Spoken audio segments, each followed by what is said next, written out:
Good wishes to all of you. Chapter 14, Jainism and Buddhism from India's Ancient Past. Audiobook. Numerous religious sects arose in the mid Gangetic plains in 6th to 5th centuries BC, and we hear of as many as 62 of them. Many of these sects were based on regional customs and rituals practiced by different peoples living in northeast India. Of these sects, Jainism and Buddhism were the most important, and they emerged as the most potent religious reform movements. The causes of origin. Post Vedic society was clearly divided into four varnas: Brahmanas, Kshatriyas, Vaishyas, and Shudras. Each varna was assigned well defined functions. Though varna was based on birth, the two higher varnas captured power, prestige, and privileges at the cost of the lower varnas. The Brahmanas, who were allotted the functions of priests and teachers, claimed the highest status in society. They demanded several privileges, including those of receiving gifts and exemption from taxation and punishment. Post Vedic texts show many instances of such privileges enjoyed by them. The Kshatriyas, who ranked second in the Varna hierarchy, fought and governed and lived on the taxes collected from the peasants. The Vaishyas were engaged in agriculture, cattle rearing, and trade. They were also the principal taxpayers. However, along with the two higher Varnas, they were placed in the category of Dvija or the twice born. A Dvija was entitled to wear the sacred thread and study the Vedas. The Shudras were meant to serve the three higher Varnas and, along with women, were barred from Vedic studies. They worked as domestic slaves, agriculture slaves, craftsmen, and hired laborers in post Vedic times. They were described as cruel, greedy, and thieving in their habits, and some of them were treated as untouchables. The higher the Varna, the more privileged a person was. The lower the Varna of an offender, the more severe was the punishment prescribed for him. Naturally, the Varna divided society seems to have generated tensions. We have no means of ascertaining ascertaining the reactions of the Vaishyas and the Shudras, but the Kshatriyas, who functioned as rulers, reacted strongly against the ritualistic domination of the Brahmanas and seemed to have led a kind of protest movement against the importance attached to birth in the Varna system. The Kshatriya reaction against the domination of the Brahmanas, who claimed various privileges, was one of the causes of the origin of new regions, new religions. Vardhamana Mahavira, who really founded Jainism, and Gautama Buddha, who founded Buddhism, belonged to the Kshatriya clan and both disputed the authority of the Brahmanas. However, the real cause of the rise of this new religion lay in the spread of a new agricultural economy in northeastern India. Northeast India, including the regions of eastern UP and northern and southern Bihar, has about 100 centimeters of rainfall. Before these areas were colonized on a large scale, they were densely forested and could not be easily cleared without the aid of iron axes. Although some people lived in these areas prior to the 6th century BC, they used implements of bone, stone, and copper and led a precarious life on the banks of lakes and rivers and river confluences where land was open to settlement through the process of erosion and flooding. In the mid Gangetic plains, large scale habitations began towards the end of the 6th century BC when iron began to be used in this area on some scale, given the moist nature of the soil in this area.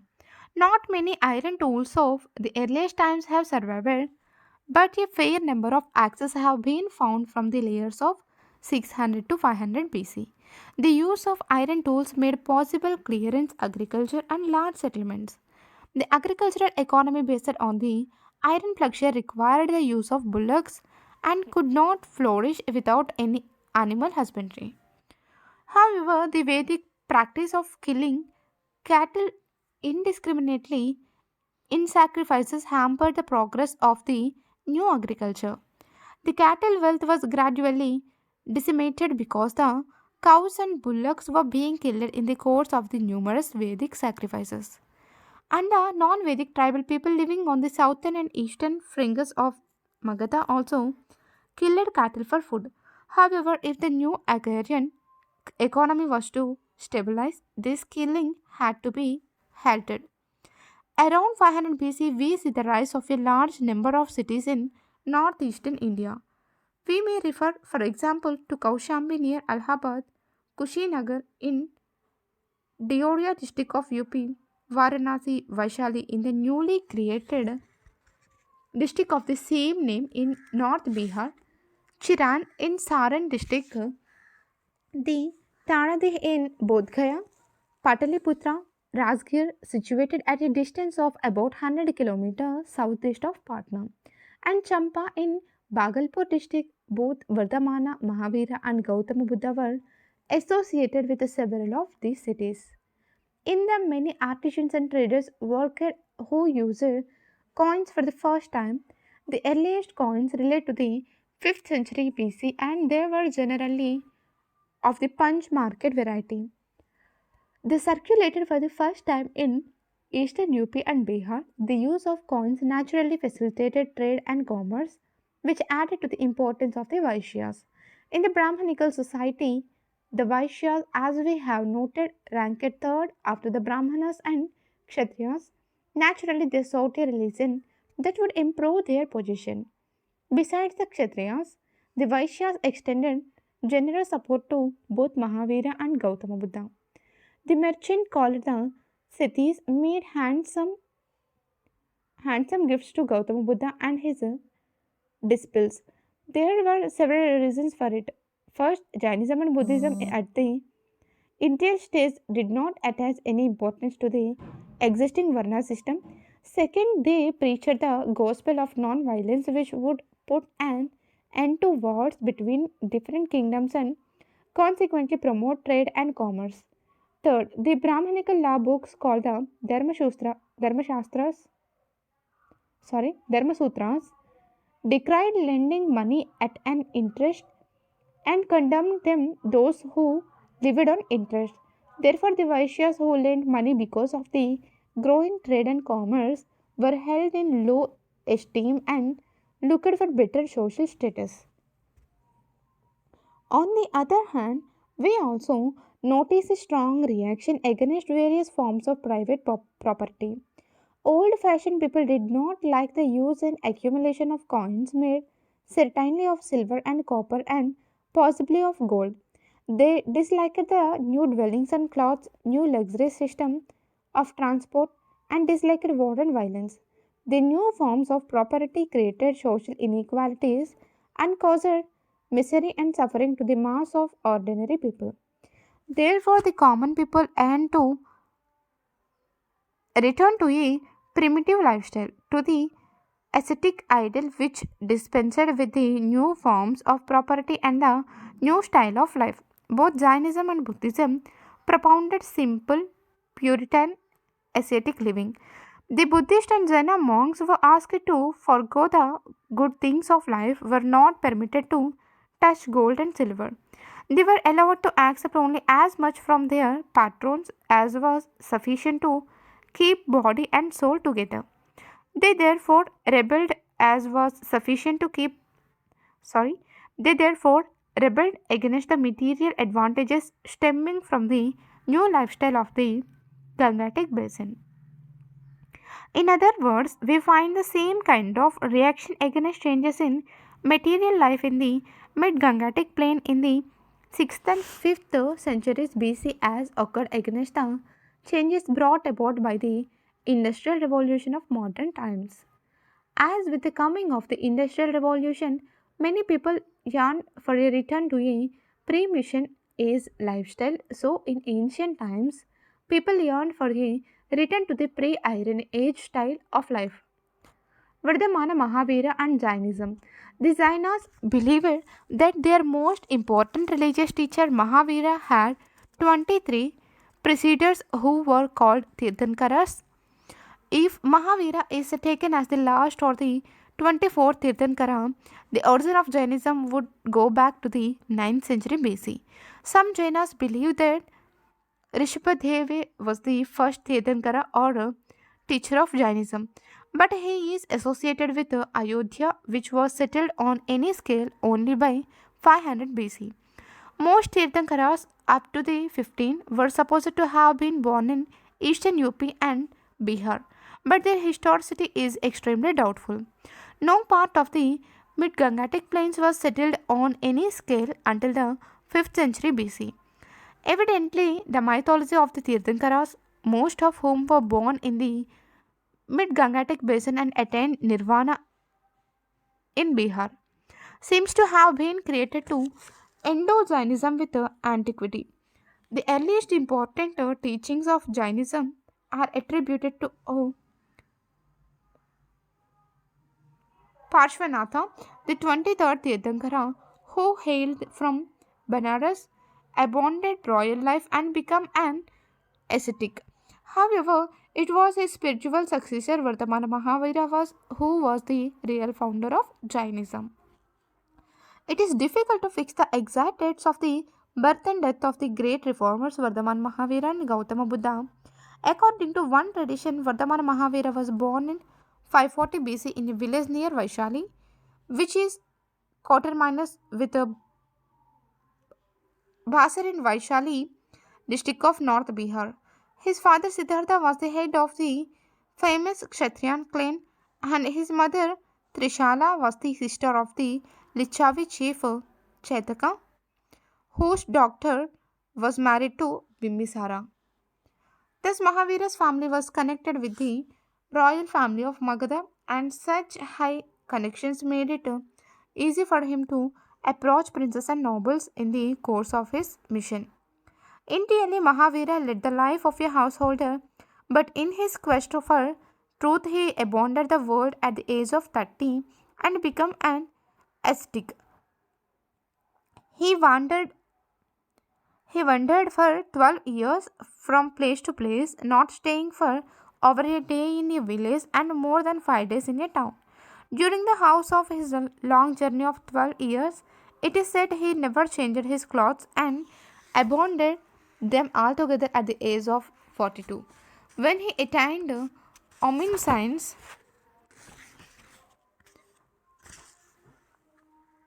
Kaivalya, through Kaivalya, he conquered misery and happiness. Because of this conquest, he is known as Mahavira or the great hero or Jina.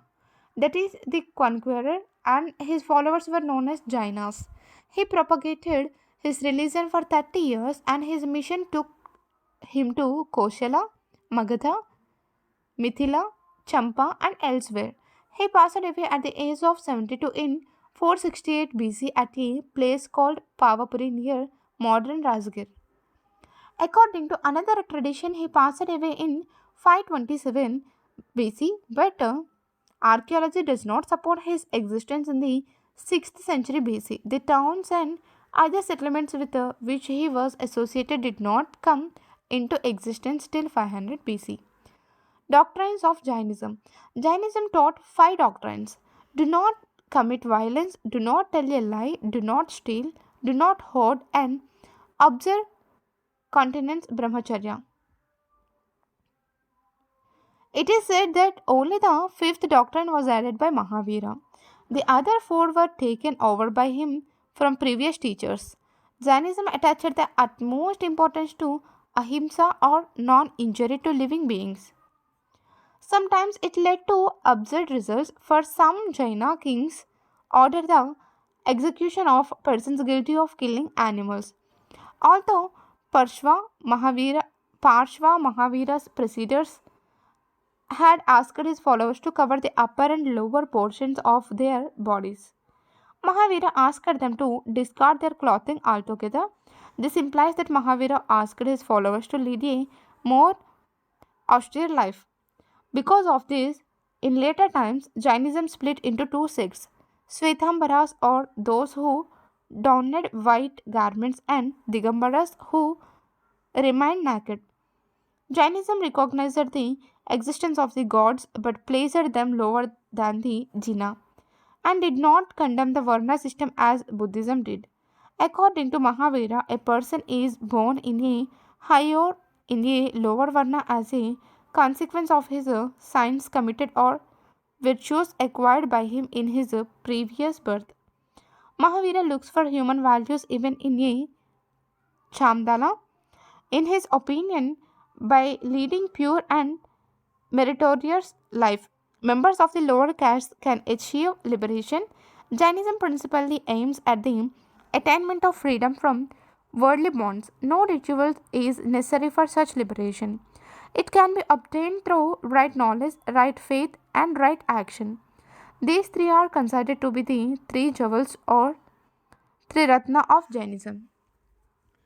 Jainism prohibited the practice of war and even agriculture for its followers because both involved the killing of living beings. Eventually, the Jainas principally confined themselves to trade and mercantile activities. Spread of Jainism. In order to spread the teachings of Jainism, Mahavira organized an order of his followers that admitted both men and women. He preached his teachings in Prakrit, the language of the common people. It is said that his followers numbered 14,000, which is not a large figure, as Jainism did not very clearly differentiate itself from the Brahmanical religion. It failed to attract the masses. Despite this, Jainism gradually spread into south and west India, where the Brahmanical regions was weak. According to a late tradition, the spread of Jainism in Karnataka is attributed to Chandragupta Maurya 322 to 298 BC. The emperor became a Jaina, gave up his throne, and spent the last years of his life in Karnataka as a Jaina ascetic. But this tradition is not corroborated by any other source. The second cause of the spread of Jainism in South India is said to have been the Great Famine that took place in Magadha 200 years after Mahavira's death.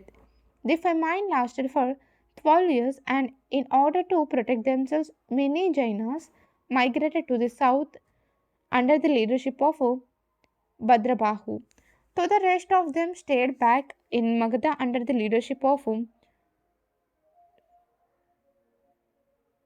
Shatal Bahu. The emigrant Jainas spread Jainism in South India. At the end of the famine, they returned to Magadha, where they developed differences with the local Jainas. Those who returned from the south claimed that even during the famine, they had strictly observed the religious rules. They alleged too that the Jaina ascetics living in Magadha had violated those rules and had become lax. In order to sort out these differences and to compile the principal teachings of Jainism, a council was convened to Pataliputra, modern Patna, but the Jainas who had returned from the south boycotted it and refused to accept its decision. From now onwards, the southern begins to be called the Gambaras and the Magadhans Shvetambaras. The tradition that refers to drought as the cause relates to a later period and is considered doubtful. It is, however, beyond doubt that the Jainas were divided into two sects, but epigraphic evidence of the spread of Jainism in Karnataka is not earlier than the 3rd century AD. In subsequent centuries, especially after the 5th century, numerous Jaina monastic centuries, especially after the 5th century, numerous Jaina monastic establishments called Basadis sprang up in Karnataka and were granted land by the king of their support. Jainism spread to Kalinga in Orissa in the 4th century BC, and in the 1st century BC it enjoyed the patronage of the Kalinga king Karavela, who had defeated the prince of Andhra and Magadha. In the 2nd and 1st centuries BC, it also seems to have reached the southern districts of Tamil Nadu. In later centuries, Jainism penetrated Malwa, Gujarat, and Rajasthan. And even now, these areas have a substantial number of Jainas who are principally engaged in trade and commerce. Although Jainism did not win as much stage patronage as did Buddhism and did not spread very rapidly in early times, it still remains its hold in the areas where it spread. On the other hand, Buddhism virtually disappeared from the Indian subcontinent. Contribution of Jainism. Jainism made the first serious attempt to mitigate the evils of the Varna order and the ritualistic Vedic religion. The early Jainas discarded the Sanskrit language principally patronized by the Brahmins. They adopted instead Prakrit, the language of the common people, to preach their doctrines. Their religious literature was written in Ardhamagadi, and the texts were eventually compiled in the 6th century AD in Gujarat at a place called Vallabhi, a great center of education. A great center of education. The adoption of Prakrit by the Jainas helped the growth of this language and its literature. Many regional languages developed out of Prakrit, particularly Shauraseni, from which the Marathi language developed. The Jainas composed the earliest important works in Apabhramsha and compiled its first grammar. Jaina literature comprises epics, Puranas, novels, and drama.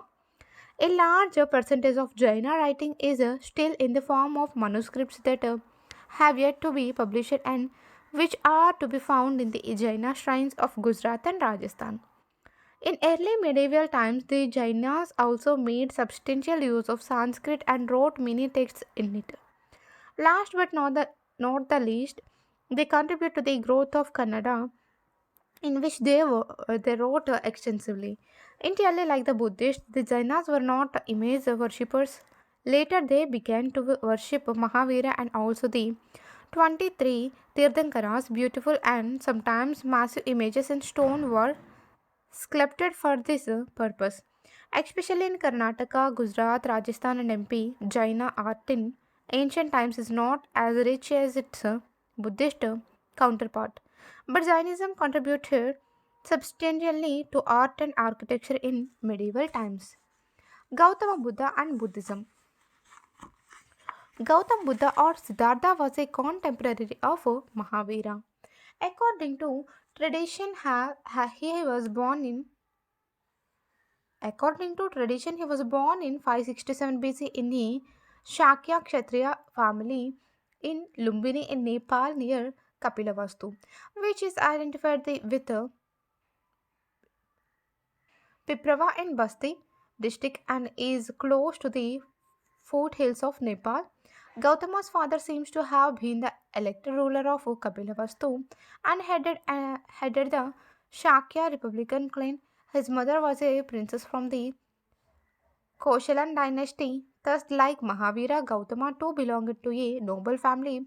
Born in a republic, he also inherited some egalitarian beliefs. Gaut- from early childhood, Gautama showed a meditative bent of mind. He was married early, but married life did not interest him. He was moved by the misery suffered by people in the world and sought a solution. At the age of 29, like Mahavira, he left home. He wandered from place to place for about 7 years and then attained enlightenment at the age of 35 at Bodh Gaya under a peepal tree. From this time onwards, he began to be called the Buddha or the Enlightened One. Gautam Buddha delivered his first sermon at Sarnath in Banaras. He undertook long journeys and carried his message far and wide. He had a very strong physique and this enabled him to walk 20 to 30 kilometers a day. He kept wandering, preaching and meditating continually for 40 years, resting only during the annual rainy season. During this long period, he encountered many staunch supporters of rival sects, including the Brahmanas, but defeated them in debates. His missionary activities did not discriminate between the rich and the poor, the high and the low, and man and woman. Gautama Buddha passed away at the age of 80 in 487 BC at a place called Kusinagara. coated miners with the village called Kasia in Deoria district in eastern UP. However, as in the case of Vardhamana Mahavira, the existence of Gautama Buddha in the 6th century BC is not supported by archaeological evidence. The cities Kaushambi, Shravasti, Varanasi, Vaishali, and Rajgriha, which the Buddha visited, did not assume any urban character until the 5th century BC. Doctrines of Buddhism. The Buddha proved to be a practical reformer who took note of the realities of the day. He did not involve himself in fruitless controversies regarding the soul, Atman, and Brahma, which raised in his time, but addressed himself to worldly problems. He said that the world was full of sorrows and that people suffered on account of desires. If desires are conquered, nirvana is attained, that is, man is free from the cycle of birth and death. He said that the world was full of sorrows and that people suffered on account of desires. If desires are conquered, nirvana is attained, that is, man is free from the cycle of birth and death. Gautama Buddha recommended an eightfold path, Ashtanga Marga, for the elimination of human misery. This path is attributed to him in a text of about the 3rd century BC. It comprised right observation, right determination, right speech, right action, right livelihood, right effort, right awareness, and right concern.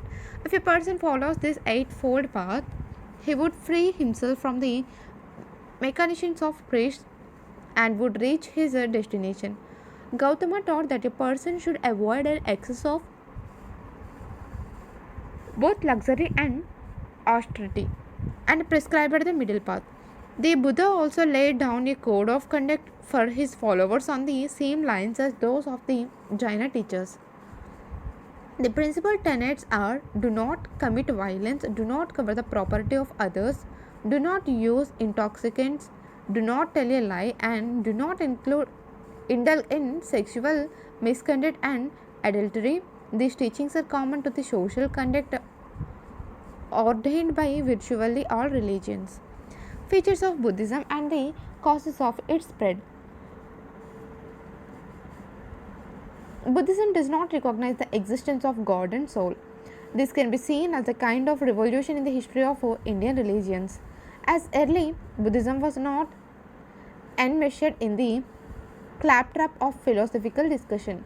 It appealed to the common people and particularly won the support of the lower orders because it attacked the Varna system. People were accepted by the Buddhist order without any consideration of caste, and women too were admitted to the Sangha and thus brought on a par with men. In comparison with Brahmanism, Buddhism was liberal and democratic. Buddhism particularly appealed to the people of the non-Vedic areas where it found virgin soil for conversion. The people of Magadha responded readily to Buddhism because they were looked down upon by the orthodox Brahmanas. Magadha was placed outside the pale of the holy Aryavarta, the land of the Aryas, covering modern UP. The old tradition persists, and the people of North Bihar prefer not to be cremated south of the Gangas in Magadha. The personality of the Buddha and the method adopted by him to preach his religion helped the spread of Buddhism. He sought to fight evil by goodness and hatred by love, and refused to be provoked by slander and abuse. He maintained his poise and calm under difficult circumstances and tackled his opponents with wit and presence of mind. It is said that no one occasion an ignorant person abused him. The Buddha listened on silently, and when the person had ended his abuse, the Buddha asked, "My friend, if a person does not accept a present, what will happen to it?" His adversary replied, "It remains with the person who has offered it." The Buddha then said, "My friend, I do not accept your abuse." The use of Pali, a form of Prakrit, which began around 500 BC, contributed to the spread of Buddhism. It facilitated the spread of Buddhist doctrines amongst the common people. Gautam Buddha also organized the Sangha or the religious order, whose doors were open to all irrespective of caste, creed, and sex. However, slaves, soldiers, and debtors could not be admitted. The monks were required to observe the rules and regulations of the Sangha faithfully. Once they were enrolled as members of the Buddhist church, they had to take the oath of continence, poverty, and faith. There are thus three principal elements in Buddhism: Buddha, Dhamma, and Sangha. As a result of organized preaching under the auspices of the Sangha, Buddhism made rapid strides even during Buddha's lifetime. The monarchies of Magadha, Koshala, and Kausambi, and several republican states and their people adopted this religion. 200 years after the death of the Buddha, Ashoka, the famous Maurya king, embraced Buddhism. This was an epoch making event. Through his missionaries, Ashoka spread Buddhism into Central Asia, West Asia, and Sri Lanka, and thus transformed it into a world religion. Even today, Sri Lanka, Burma, Myanmar, Tibet, and parts of China and Japan profess Buddhism. Although Buddhism disappeared from the land of its birth, it continues to hold ground in the countries of South Asia, Southeast Asia, and East Asia. Causes of the decline of Buddhism. By the 12th century, Buddhism became virtually extinct in India. It had continued to exist in an altered form in Bengal and Bihar till the 11th century, but after that, Buddhism almost completely vanished from India. What caused this? We find that at the outset, every religion is inspired by the spirit of reform, but eventually it succumbs to the rituals and ceremonies it originally denounces. Buddhism underwent a similar metamorphosis. It became a victim to the evil of Brahmanism against which it had initially fought. To meet the Buddhist challenge, the Brahmanas reformed their religion. They stressed the need to preserve the cattle, wealth, and assured women and Shudras of admission to heaven. Buddhism, on the other hand, changed for the worse. Gradually, the Buddhist monks were cut off from the mainstream of people's lives. They gave up Pali, the language of the people, and took to Sanskrit, the language of intellectuals. From the 1st century onwards, they practiced idol worship on a large scale and received numerous offerings from devotees. The rich offerings, supplemented by generous royal grants to the Buddhist monasteries, made the life of monks easy. Some of the monasteries, such as Nalanda, collected revenue from as many as 200 villages. By the 7th century, the Buddhist monasteries had come to be dominated by ease-loving people and become centers of corrupt practices which had been prohibited by Gautama Buddha. The new form of Buddhism was known as Vajrayana. The enormous wealth of the monasteries with increasing sexual activity led to further degeneration. Buddhists began looking upon women as objects of lust. The Buddha is reported to have said to his favorite disciple Ananda, if women were not admitted into the monasteries, Buddhism would have continued for 1000 years, but because this admission has been granted, it will last only 500 years. The Brahmana ruler Pushyamitra Shunga is said to have persecuted the Buddhists. Several instances of persecution occur in the 6th-7th centuries. The Huna king Mihirakula, who was a worshipper of Shiva, killed hundreds of Buddhists. The Shaivite Shashanka of Gauda felled the Bodhi tree at Bodh Gaya, where the Buddha had attained enlightenment. Hosang Tsang states that 1600 stupas and monasteries were destroyed and thousands of monks and lay followers killed. This may not be without some truth. The Buddhist reaction can be seen in some pantheons in which Buddhist deities trample Brahmanical deities. In South India, both the Shaivites and Vaishnavites bitterly opposed the Jainas and Buddhists in early medieval times. Such conflicts may have weakened Buddhism. For their riches, the monasteries came to be coveted by the Turkish invaders, becoming special targets of the invaders' greed. The Turks killed a large number of Buddhist monks in Bihar, although some of the monks managed to escape to Nepal and Tibet. In any event, by the 12th century, Buddhism had virtually disappeared from the land of its birth. Significance and influence of Buddhism. Despite its disappearance as an organized religion, Buddhism left its impact on Indian society and economy. The Buddhists showed a keen awareness of the problems that faced the people of northeast India. From about 500 BC, the iron plugshare based agriculture, trade, the use of coins enabled the traders and nobles to accumulate wealth, and we hear of people possessing 8 kotis of wealth. All this naturally created sharp social and economic inequalities. Buddhism therefore advised people not to accumulate wealth. According to it, poverty breeds hatred, cruelty, and violence. To eradicate these evils, the Buddha taught that a farmer should be provided with grain and other facilities, traders with wealth, and the unemployment with employment. These measures were recommended to eradicate poverty in the world. Buddhism also taught that if the poor gave alms to the monks, they would be born wealthy in the next world. The code of conduct prescribed for the monks represents a reaction against the material conditions of northeast India in the 5th-4th centuries BC. It imposes restrictions on the food, clothing, and sexual behavior of the monks. They could not accept gold and silver, could not resort to sale and purchase. These rulers were relaxed after the death of the Buddha. But the earlier rules suggest a return to a kind of primitive communism, a characteristic of the tribal society in which people did not practice trade and advanced agriculture. The code of conduct prescribed for monks partially reflects a revolt against the use of money, private property, and luxurious living that was prevalent in the 5th century BC in northeast India at a time when property and money were considered luxuries. Although Buddhism tried to mitigate the evils resulting from the new material life in the 5th century BC, it also sought to consolidate the changes in the social and economic life of the people.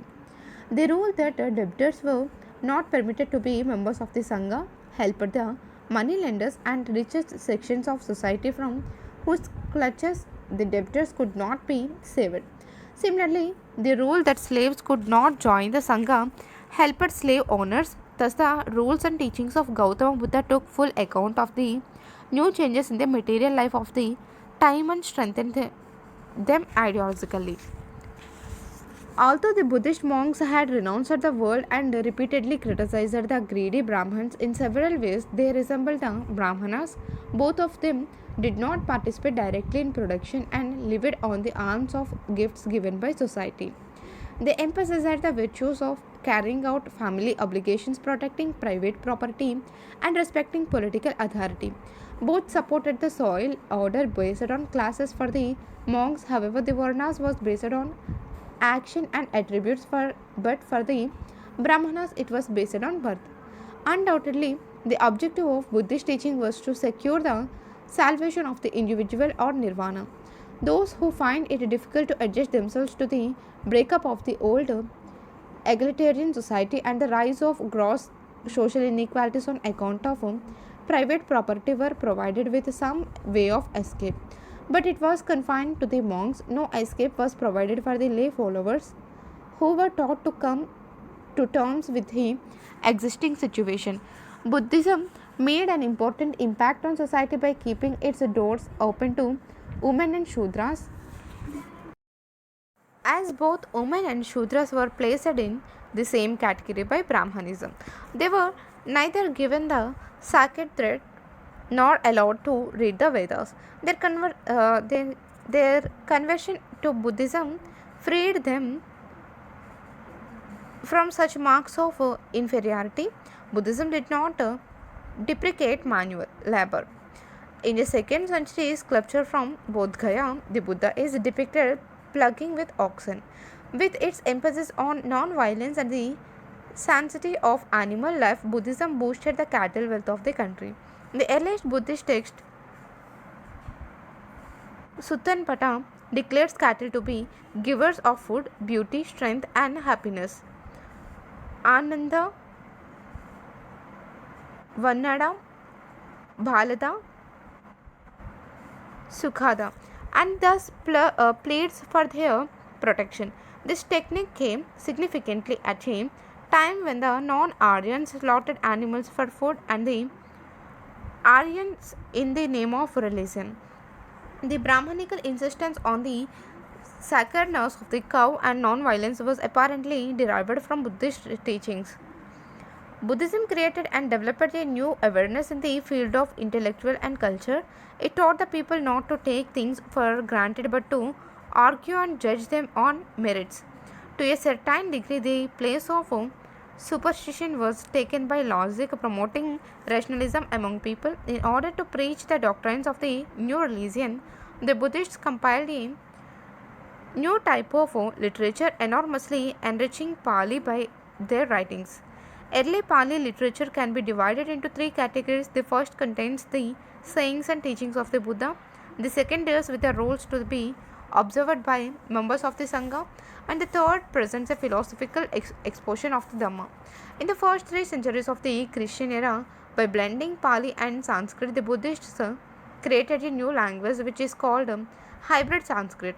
The literary activities of the Buddhist monks continued even in the Middle Ages, and some famous Apabramsa writings in East India were composed by them.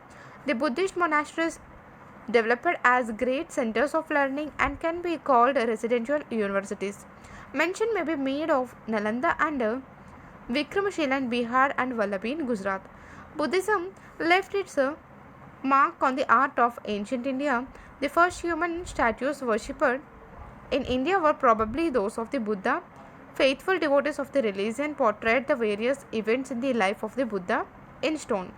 The panels at both Gaya in Bihar and at Sanchi and Bharat in MP are illuminating examples of artistic activity. From the 1st century onwards, panel images of Gautama Buddha began to be made. The Greek and Indian sculptors worked together to create a new form of art on the northwest frontier of India known as Gandhara art. The images made in this region betray Indians as well as foreigner influence. For the residence of the monks, rooms were hewn out of the rocks, and thus began the cave architecture in the Barabar hills in Gaya and also in western India, also around Nasik. Buddhist art flourished in the Krishna Delta in the south and in Mathura in the north. Chronology: pre-600 people in northeastern India lived alongside lakes and river banks and used stone, bone, and copper tools. End of the sixth sea. Rise in habitations in the mid-Gangetic plains, 600 to 500 FU iron axis in the middle Gangetic plains, 6 to 5 C. Reaction against changes in material life. Numerous religious sects arose in the mid-Gangetic plains. 567 traditional birth date of Gautama Buddha. 540 Mahavira's birth according to one tradition. 527 traditional death of Mahavira. 500 Kaushambi, Saraswati, Varanasi, Vaishali and Rajgriha. 487 the Buddha's death at the age of 80 years according to one tradition. 468 according to one tradition Mahavira's death at the age of 72 years. 4C Jainism spread to Kalinga in Orissa. 322 to 298 according to a late tradition spread of Buddhism in Karnataka attributed to Chandragupta Maurya. 3C Buddha's eightfold path mentioned in the text. Spread of Jainism in South India because of a famine in Magda. 2-1C Jainism reached the southern districts of Tamil Nadu. 1C Jainism enjoyed the patronage of the Kalinga king Karvela. AD Anno Domini 1C onwards, Buddhists practiced idol worship. Panel images of Buddha began to be made. 3C Jainism in Karnataka according to epigraphic evidence. 6C the Jaina texts written in Ardha Magadhi finally compiled at Vallabhi in Gujarat. 7C Buddhist monasteries dominated by ease-loving people became centers of practices prohibited by Gautama Buddha. 12C continuing Brahmanical attacks, both Shivite and Vaishnavite and Turkish greed for monastic wealth in Bihar, Sharif destroyed Buddhism. Monks fled to Nepal and Tibet. Thank you.